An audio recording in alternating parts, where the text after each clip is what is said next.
I'm here today to give you a BTC update, starting off here on the short-term time frame on the hourly chart. As you can see here, we were talking about this parallel channel, the chances of a potential breakout of this channel yesterday. We were looking for about 1.5% if we could find support on the 200 EMA. The horizontal that we had coming through here at around 49,200 didn't quite get there, unfortunately. Didn't quite get to that 1.5% that we were looking for inside of this zone. Unfortunately, we did just cascade down in with quite a lot of momentum and selling pressure to the downside, right? We saw this happen with quite a lot of force. It wasn't like we're gonna consolidate for a bit and then head down. It was really like every hour we were literally just banging it down, and the chances for getting into any sort of long position was fading away. Was fading away very, very fast indeed. Now from there, guys, we were talking about yesterday this parallel channel that we got coming through here, right? We've got a parallel channel on the lower side of this parallel channel as well, and you can see the resistance that we are finding along this zone. Granted, yes, we are currently finding support, which is good news. It is good news, and we will go into that fairly shortly. I just want to talk about the support that we do have on the lower side here as well, guys. This is very, very strong, and as it is an upward sloping support line, we know if we do cascade down again, this is going to be the point to watch for a bounce, right?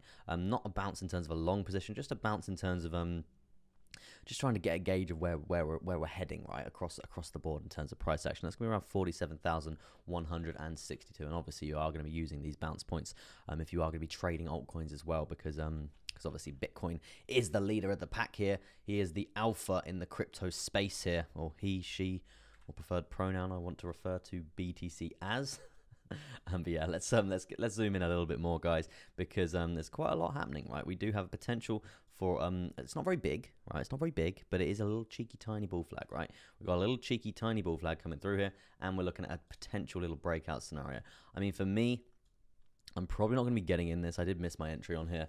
It's just not really, in my opinion, it's not really worth the time to be getting in. I think the percentages are just going to be really awful. I mean, I haven't done percentages on it as of yet, but yeah, it's too small time frame for me, really. I'm looking for those nicer swings and more confirmed as well. And you say, yeah, there is space to move here, but if you look at all these resistance points that we have actually seen resistance off from before, to bang through loads of take profits on a trade like this, when you are running this up, it's not really going to be worth the time, right? And when I say that, guys, if you look at it, it's literally like 1%. We're not going to be putting in like probably 5-6 take profits on a 1% trade. It's just not worth the hassle, right? So when we could be waiting patiently for a nice 5 to 10% move, especially with other altcoins as well, right?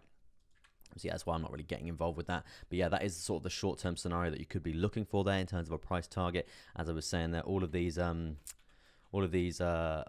take profit points that I just plotted in there, which would have been potential take profit points, these are all just going to be like really, really short-term micro targets there, in terms of 49,000 up to pretty much 49,500. That I would see definite resistance playing out in these zones, right? If we can actually clear it and bang it above this this very, very strong trend line that we were talking about, the lower side of this parallel channel here, guys. If we can find support on this again, then it's going to be looking very, very progressive for a breakout scenario.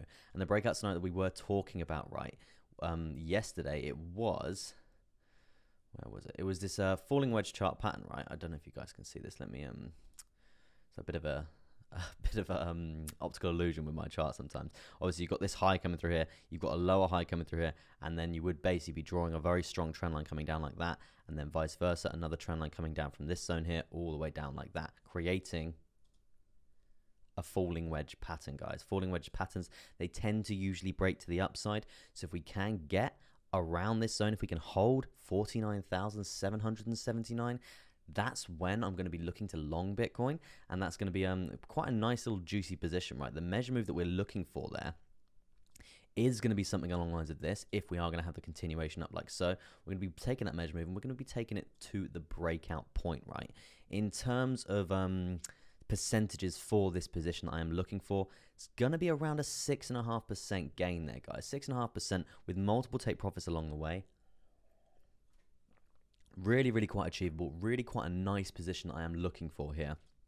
I just want to see a bit more confirmation, a bit more upwards momentum here. But please, please, please, please, if you are going to be looking at doing your own research, because obviously I'm not a financial advisor, and taking a trade like this, then just please, please, please be staggering your take profits all the way up, because otherwise you're likely to get reversed on, right? You see the reversals, you see these the resistance that we have along these points, very, very, very strong indeed. So so if we're going to be making loads and loads of money as we're coming up here, if we're not banking this cash, think of it like the weakest link on that old TV show, right? And probably in the UK, internationals probably won't know that, but think about the weakest link when they're like, bank it, bank it, bank it. That's literally what we're doing. We're banking that money as we're going up. And once we hit our first take profit, guys, we're going to be taking our stop loss, putting our stop loss to entry, and that basically eliminates losses completely, right? It eliminates losses completely. And that's obviously why we're here. We're here to make money. We're not here to lose. Especially, we're not here to give, one of the main things, we're not here to give back profit as well. Not about that life. Now, we were talking yesterday about, so yeah, that's going to be the long position on the short-term time frame, but we were talking yesterday about this potential bearish divergence coming through, right? So that makes me want to bring up the RSI. As you can see, we did have a potential bearish divergence coming through with this price action here. And I did say this will be invalid if we see the price get to 49,500 sort of area, right? Literally pretty much bang on there, 49,500, invalidating this lower high here and invalidating this bearish divergence, because that is now in a positive slope. It's not on a negative anymore, whereas we do have a nice positive coming through on the RSI. So yeah, that's why we have seen the bearish divergence actually had the invalidation there. So yeah, that's no longer valid, guys, just so you know. There is another bearish divergence which we can be talking about there on the midterm, so we will get to that, don't worry. there's more data there. But yeah, just on a summary, guys, I just want to be really want to be looking for this long position today. We are in an uptrend. We are seeing a nice upwards momentum. We did see a low here come through around 45,700 probably a couple days ago now. And now we're seeing higher lows being formed. High low being formed yesterday. Didn't quite break that high low from before, which is positive. A nice bullish sign there, guys. And then from there, obviously, we've seen the upwards momentum come through for Bitcoin. Really quite strong. Really, really quite nice. And this is a very sort of Mount Everest scenario, right? And when I say Mount Everest, guys, for the new people on the channel here, I'm going to get rid of the volume for a second. It's quite intrusive. For the new people on the channel, right, if we're going parabolic and we're looking for a Mount Everest climb, like we're climbing Everest, right, we need to be stopping at base camp 1, consolidating before taking another leg up to base camp 2, right? So this is where we want to have consolidation. This is where we want to have that support formed, that confirmation for that long position, guys. And that's when I'm going to be looking to be long in Bitcoin here on the short term. But yeah, it's pretty much short-term areas covered there. Let's have a little look at the macadamia nut, see if we've got anything going on there. I mean, nothing too crazy. We do have a low set here from this trend, so we could do, and then a higher low set from the most recent downtrend yesterday coming through there. So we could do something along the lines of this and looking for some sort of trend cycle coming through there, guys. And when we do see another strong downtrend come through there, we could see definitely some sort of reversal of the trend there. So that's definitely a point to be looking out for there on the MACD. Same sort of scenario here on the uptrend cycle coming through, because we are pretty stagnant here. We are looking for that bullish crossover, as you can see, looking for that bullish crossover. Not sure if we're going to, well, we've had it, right? Just seeing we've got a nice little bit of green there. We have had that bullish crossover, but we're still insanely early here. We're still insanely early in this in this trend, right? So we don't know how long this is going to last, and whether we are going to see a nice bit of upwards momentum here. And as we were talking about the charts there, guys, multiple resistance points to get over before we can even contemplate taking this long position, right? Now, if we can get over it, right? If we can get over it and we can find a nice bit of support here, I really want to be looking at this chart, because that's going to obviously signify upwards momentum, and then here is going to be a reversal point for the trend. That's when we're going to see the trend reverse, and potentially that's where we're going to see the price like really see that resistance play out. And that's where we're going to be watching these 2 points to see how they collide with each other, because if we are long here, we want to be prepared, because if we start reversing quite rapidly and we haven't hit our take profit, we need to be thinking about closing our trade, or we need to basically just manage our trade to see how we're going, to see whether we're going to hit our stop loss, or you know the score. If we've hit our first take profit, we're going to get stopped at entry anyway.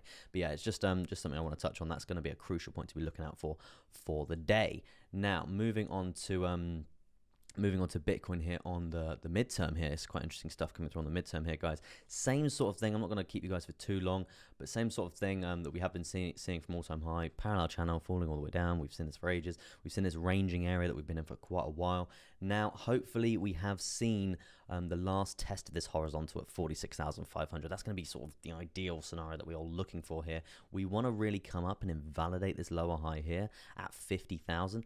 And with the way that it's looking in terms of this uptrend, in terms of this confidence, in terms of these candles here, very strong buying back, very strong buybacks coming through there.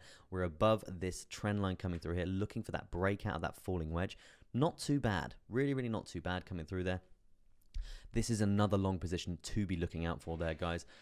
I would be looking for an entry here, but I do want a bit more confirmation. This is because of this this filthy bearish divergence coming down here, and you can see, guys, we are still still a valid chart position, right? It's still a valid chart position, and if we do see the RSI actually creep up a bit more, we see the RSI creep up a bit more and get over this horizontal level here, then yeah, get over this horizontal level here, then it's going to be more confirmation for rejection, right? So so yeah, that's what I'm waiting for to see whether this is going to be worth an entry. If we do see us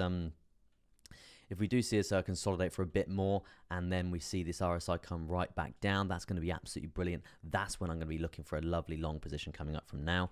But to be honest, with what we are seeing now in terms of this potential bearish divergence playing out, it's not really worth the risk getting in and then getting rejected on, right? Getting that resistance. So yeah, we're going to be waiting patiently for that. And hey, if it doesn't play out, it's not the end of the world. There's plenty more trades in the sea, right? There's plenty more trades in the sea. So yeah, it's not a problem there. I mean, on the lower side, let's have a look at the lower side as well. We did have that bullish divergence actually on the lower side of the RSI as well, and it wasn't the strongest one in the world, but it's still valid nonetheless. And that's probably why we're seeing a bit of an uptrend here, but we have seen obviously that higher low get reached. That is positive.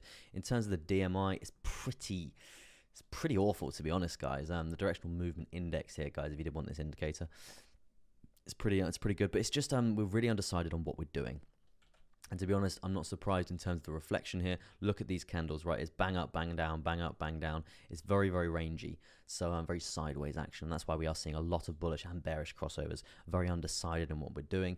And then we're seeing this ADX come down, guys. And we know this ADX, the lower that this ADX goes, the more chance of ranging that there is, right? So yeah, the key points to be looking out for that on this indicator is the 20 and also the 25. Once we're below these levels, so I'll just plot them in quickly. Once we're below these levels, yeah, once we're below this 20 and well, not quite on 25 there, but yeah, once we're below this 20 and below 25, it just shows that we are going to be ranging here. So that's definitely something to be looking out for as well. Even if we do have bullish or bearish crossovers here, there's likelihood that we're going to be ranging here. That's what the DMI is saying. I know no indicators like 100%, but that's sort of what that one's saying. And if we are going to start ranging, guys, the RSI is coming down, right? That's obviously what happens. The RSI will be coming down. That's obviously going to be very good for us in terms of the confirmation of this long, right?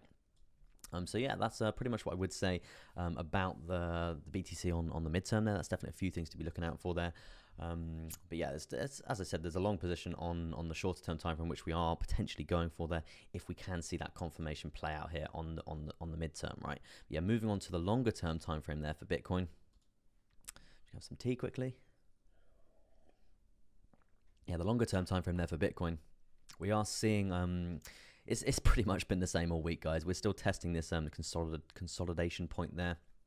We're still testing this very strong horizontal here, and we did come down and bang it what, 3 or 4 days ago now, 45,600. We've seen progression up from there. Still technically a higher low, but I mean, technically, if you're this filthy wick to the downside, it's not the best data in the world, because this would have been just like a big panic sell-off sort of scenario there.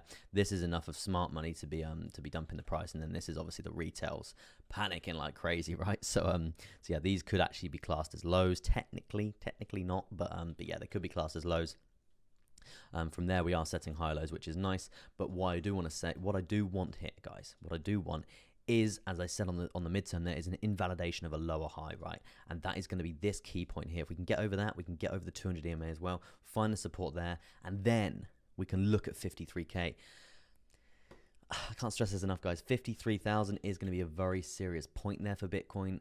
I mean, 50k is not really that serious at this point in time because we're getting ever so close to that point, and in terms of this lower high, we can pretty much tap 50k and then see the rejection, or we can get above 50k and hold it, right? That's going to be the ideal scenario. But 53,000, this is really the point of decision there for Bitcoin, and hopefully you can see the support that we can get on this, but the resistance is it can be really rough, guys. So yeah, it's going to be a choppy ocean out there when we get to this 53k, so just bear that in mind for some resistance there. Maybe we come up, claim the 200 quickly, bang it to 53k, and then the resistance bangs us straight back down to the